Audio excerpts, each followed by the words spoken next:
너희가 애니를 아느냐는 군중 심리에 휘둘리지 않으며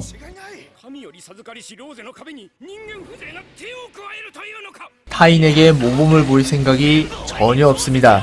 혹시라도 제가 욕하는 게 보기 싫거나 저와 생각이 다른 사람이라면 이번에 다룰 작품은 제가 참 기억에 남는 작품입니다. 2014년에 방영을 했던 작품인데 제가 가장 애니를 열심히 봤던 질풍노도의 시기인 중학교 2학년 때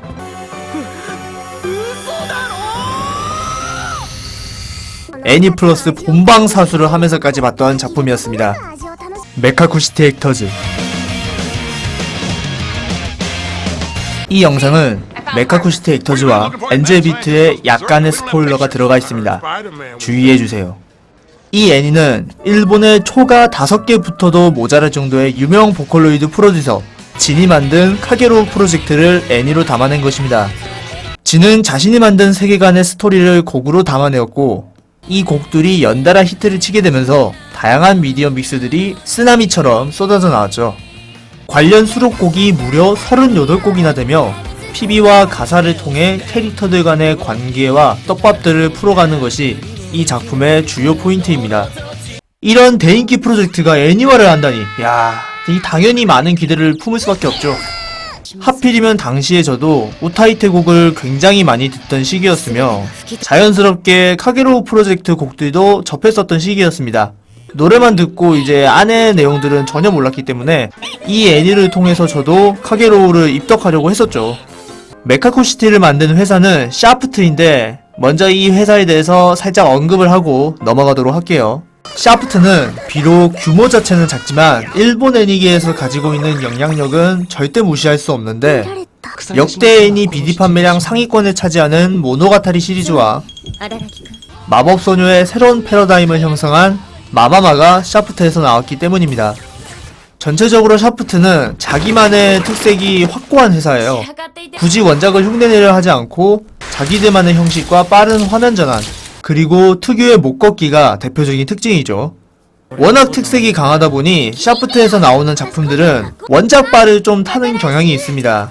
주로 일상적인 배경에 캐릭터들의 만담이 자주 오가며 그 안에서 서스펜스적인 무언가가 있다면 그 작품은 샤프트와 찰떡궁합이라 볼 수 있겠습니다.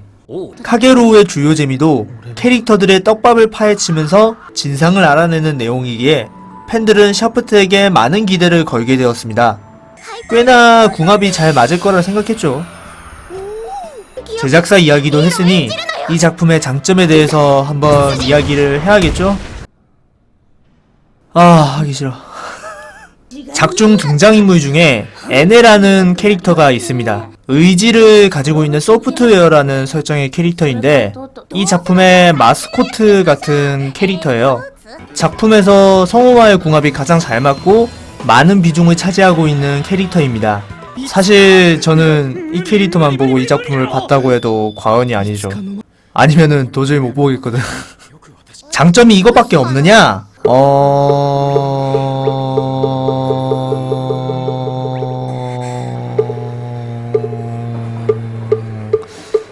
죄송합니다. 없는 것 같아요. 하나 있습니다. 하나. 노래가 일단 좋아요. 아무래도 노래를 떠서 그런지 노래 자체는 좋습니다. 단점에 대해서 이야기해보죠. 각본을 무려 진이 직접 맡아서 만들게 되었는데 비록 진이 시리즈의 미디어 믹스들도 담당을 했다지만 애니 각본에는 전혀 연이 없던 사람이었고 당연히 소설을 쓰는 것과 애니의 각본을 쓰는 것은 천지 차이입니다. 각본은 주어진 시간 안에 보여줄 것들과 넣지 말아야 할 것을 적절히 구분해야 하며 중요시해야 할 장면과 아닌 장면을 확실하게 나눌 줄 알아야 합니다. 기본적으로 메카쿠시티의 장르는 타임루프예요. 잘만 만든다면 엄청난 인상을 남길 수 있지만 그만큼 망치기도 굉장히 쉬운 장르이기도 해요. 일단 가장 큰 단점은 설명이 너무 불친절합니다. 소위 말하는 등장인물들은 이해하지만 보는 우리는 전혀 상황을 이해할 수 없다는 거죠. 나는 아직 이 캐릭터에 대해서 자세히도 모르고 어떤 상황인지 감조차 못 잡겠는데 작품은 그걸 기다려주지 않습니다. 그냥 달려요. 거기에다 한 편이 끝나기 전에는 항상 동화같이 누군가를 설명하는 식으로 애니의 끝을 내는데, 이딴 식으로 설명을 할 거면 차라리 그냥 과거 내용을 미리 보여주고 현재 시점을 보여주는 게 훨씬 나았을 겁니다. 참고로 그 동화의 이야기는 작품의 시발점이 되는 캐릭터의 이야기를 담고 있는데, 우리는 아직도 이 캐릭터에 대한 것도 전혀 모르는 상황에서 한쪽에선 또 다른 캐릭터의 이야기를 하고 있으니 무엇 하나 자연스럽게 연결되는 게 하나도 없습니다. 이렇게 된 이유는 각본을 맡은 진이 이야기의 흐름의 중심을 둔 게 아니라 캐릭터를 중심으로 잡았기 때문입니다. 이미 전부터 카게로우의 스토리를 꿰고 있는 원작 팬들을 위해서 각본을 썼다는 이야기예요. 결국 하이라이트만 두리둥실하게 보여주면서 이 부분에 이해를 돕게 해주는 과정들이 매우 허술해지고 디테일하지 못하게 됩니다. 비슷한 예로는 PA웍스의 엔젤비트가 있죠. 이쪽도 마찬가지로 애니 각본하고는 관계가 먼 사람을 데리고 와서 각본을 쓴 결과 他のみんなは全員行ったよ。そっかよかった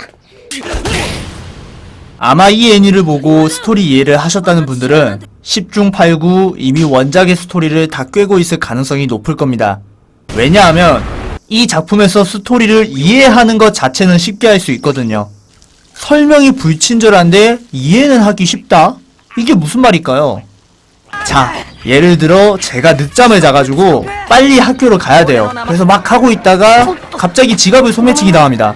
빨리 잡지 않으면 버스를 놓쳐가지고 학교에 지각을 해요. 그래서 막 잡으려 하다가 갑자기 늦잠을 자게 된 이유에 대해서 어제를 회상을 합니다. 그리고 다음 장면이 바로 학교 급식실에서 밥을 먹고 있어요. 대충 느낌이 오시나요? 원인과 결과는 확실히 나옵니다. 그러나 그 과정이 안 나와 있어요. 이렇게 되면 대충 이야기는 이해가 되는데 이걸 왜 보는 거지? 이런 생각이 듭니다. 그냥 설정만 펼쳐놓고 이야기를 쓰는 것 같은 느낌이 확 들어요. 최소한의 설명도 그냥 말로만 졸라 씨부리기 때문에 서스펜스 작품을 보려고 이 작품을 볼 이유도 없습니다. 긴장감 자체가 엄청 부족해요. 스토리 설명은 제가 일부러 안 하겠습니다. 굳이 영상에서 말할 이유도 없고 시간만 아까워요. 이 부분은 직접 보시기 바랍니다. 아마 이게 뭐지 싶을 거예요. 사실 이 애니가 각본이 이상하다라는 것보다는 작붕 때문에 많이들 유명하죠. 9화에서 나왔던 아야노의 작붕이로는 짤로도 많이 보셨을 겁니다. 저는 무려 이걸 라이브로 본 사람인데 여러모로 제 애니 가치관에 많은 영향을 끼친 순간이었어요. 아니 아무리 봐도 저건 못 만들었다고 말하기 힘들 정도로 그냥 미완성인 것 같잖아. 진짜 어이가 없어가지고. 뭐 사실을 이야기하자면 저 장면 말고는 작화 자체가 샤프트 기준으로 나쁜 편은 아닙니다. 워낙 그 장면이 임팩트가 세서 그랬지만요.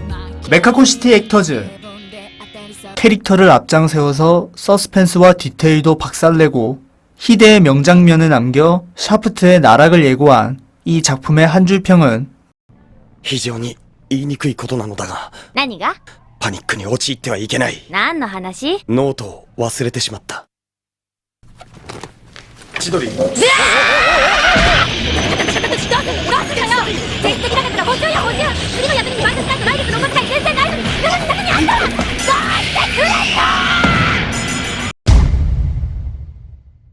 지금까지 너희가 애니를 아느냐를 시청해주셔서 감사합니다. 구독과 좋아요 그리고 댓글은 너희가 애니를 아느냐 제작에 많은 힘이 되어줍니다. 오늘도 좋은 하루 되시길 기원하겠습니다.